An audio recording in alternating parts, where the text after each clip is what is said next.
Heartless, Forbidden, Book 1. Written by Suzana Thompson.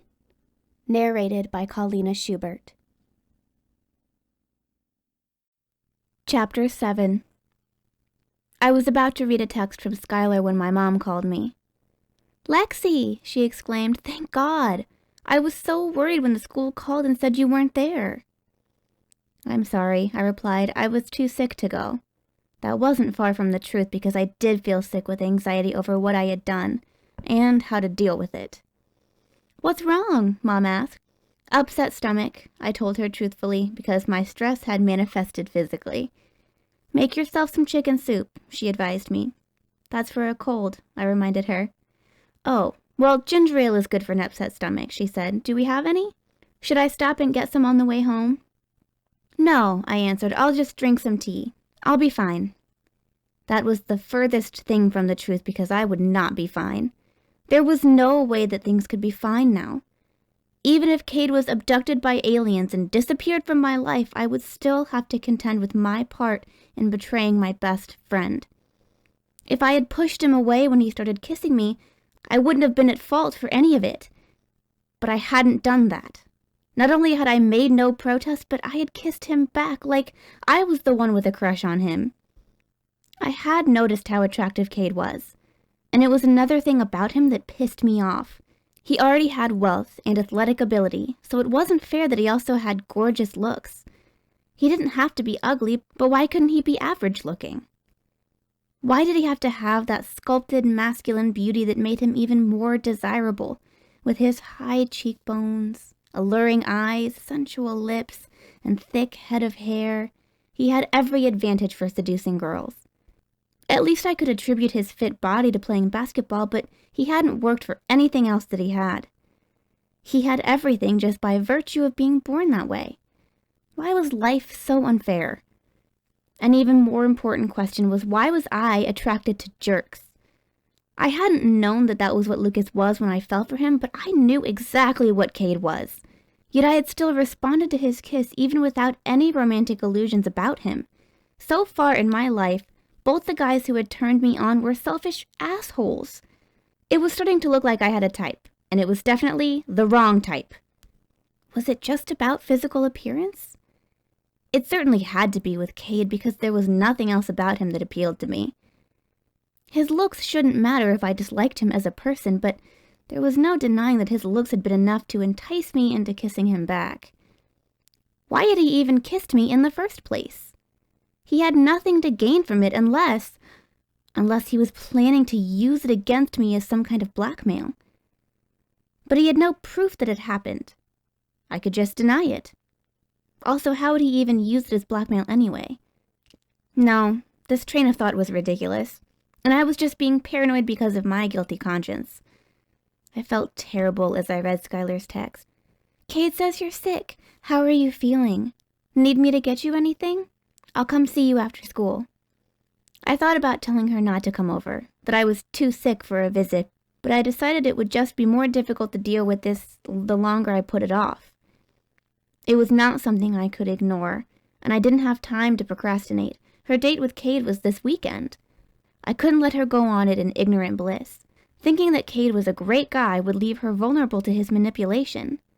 Telling her would be bad, but staying silent would be even worse. Knowing that didn't make it any easier to confess when she came over. "Hey," she said, "are you feeling any better?" "No," I told her, "but it's my own fault. I did something really stupid." She smiled in sympathy. "Something you ate, huh? Something really greasy and good, but then you pay for it the next morning." "There's something I have to tell you," I said in such a serious tone that she took notice. "Did Cade say anything about what happened this morning?" "No," she replied. "He just told me you weren't coming to school because you were sick. What happened?" "He was here," I revealed. "He was outside waiting for me when I left to go to school. We got into an argument, and then the next thing I knew, he kissed me."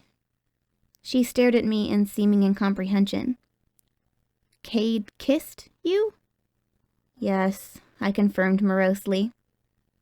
"Why would you say something like that?" she demanded. Because it's true, I told her. I'm sorry, Skylar, but it happened. It happened? She questioned angrily. How could it just happen? He pushed me up against his car and kissed me, I responded in agitation. That's how it happened. He forced it on you? She asked in a more subdued tone. No, I admitted. I let him kiss me. We both lapsed into silence as she processed that. I wanted to tell her I was sorry, but it seemed like an empty apology. There was no excuse for it. You're lying, she declared suddenly. You don't want me to go out with him, and you're making this up. I wish I was lying, I said. I wish it had never happened, but it did.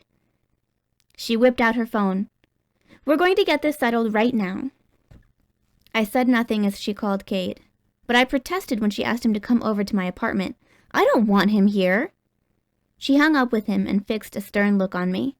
I don't want to do this either, but you're going to say this in front of him and we'll see what he says about it. He was going to lie. That's what he would have to say about it. Either he would deny that it happened or he would claim that I had kissed him and he had rejected my advances. Either way, bringing him here would just add to my humiliation and accomplish nothing. Skylar and I shared an uncomfortable silence until he arrived. She opened the door for him as I sat brooding on the couch.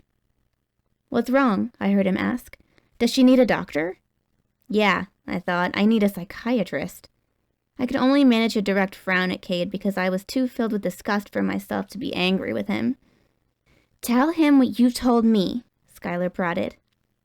Cade kissed me this morning, I said in a monotone as I stared at the floor, because there was no use trying to sound convincing. I then waited for him to deny it. Yes, I did, he agreed. My eyes flew up to his face to find him watching me. And she kissed me back, he added. He shifted his gaze to Skylar's shocked face. I'm sorry, but I can't go out with you after that. You, I spat. You can't go out with her? You've got some nerve. You don't even deserve to kiss her feet. Why would you do that? Skylar wailed. I wasn't sure if she was talking to him or me.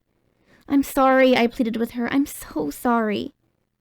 No, you're not, Cade stated. You wanted to kiss me. I saw it in your eyes. That's why I kissed you. Skylar's eyes were filled with tears, and she ran out of the apartment. I tried to go out the door after her, but Cade got in my way. What are you going to say to her? He asked me. What can you say to make it better? Why'd you tell her that? I demanded. Why do you tell her? He countered. Because I have a conscience, I retorted. You don't. He didn't argue that statement. I told her because it's the truth, and because I'm bored with her. I only asked her out because you didn't want me to, and I don't feel like going through the motions with her anymore. You broke her heart because you were bored? I exclaimed in outrage. You knew she liked you. You knew it, but you played with her emotions anyway. How can you do that to someone? You knew she liked me too, he retorted. And that was the biggest kick in the teeth, because it was true. I knew better than anyone how much she liked him, but I hadn't thought about that at all when he kissed me. I was raging at him, but I wasn't any better. You know what I think? He asked without waiting for a response. I think the real reason you didn't want her going out with me is because you want me all for yourself. Get out, I yelled furiously and tried to shove him out the open doorway. Methinks the lady doth protest too much, he said and smirked at me. Call me if you still have that fever tomorrow, Lexi. He finally left me alone after that, but it was like the aftermath of a hurricane. There was nothing but destruction in his wake.